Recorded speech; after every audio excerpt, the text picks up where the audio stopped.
Hey guys, Eric here, and as many of you are aware, recently I began working on the finale of my Spider-Man saga, Spider-Man and the Spectacular Spider-Verse. Just for clarification, here is the timeline of our trilogy.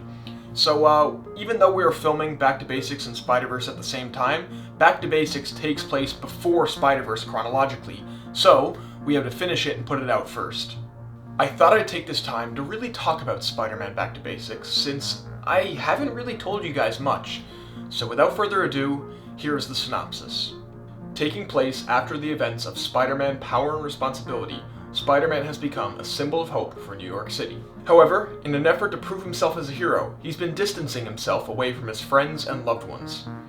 As tensions begin to rise amongst the human and mutant community, Spider-Man must put his personal life aside in order to contain this conflict before it gets out of hand. All the while, the sinister Green Goblin plays a dangerous game with the rising tensions. This film is about pride and loneliness. Pride is a fantastic thing that can drive you to be the best possible version of yourself that you can be. However, if your tree of pride is grown with toxic waters, well then, maybe it might not be a good thing.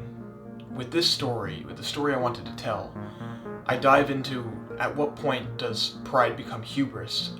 At what point is pride really good for some characters in the story, but dangerous for other characters in the story? This dynamic of pride versus hubris is shown with the rivalry between Spider-Man and Green Goblin. I am very excited to further develop the characters from the first film. Characters like Peter Parker, Gwen Stacy, Harry Osborn, Matt Murdock, and Norman Osborn. I'm also very excited to introduce new characters like Kurt Connors and Mary Jane Watson. Another thing that really excites me about this film is its soundtrack.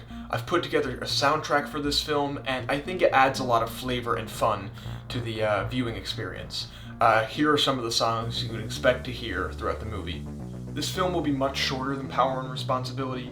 We're currently about halfway through filming, and if I had to guess, it'll be about an hour to like an hour and 15 minutes long. We've been filming more scenes since the Spider-Verse hiatus, and I'm hoping the next video is a short teaser trailer for Spider-Man Back to Basics. So that's everything I'm willing to reveal about this film. Actually, there's one more thing. Where this movie has a lot to do with mutants and mutant kind, we kinda have to put mutants in the movie, right?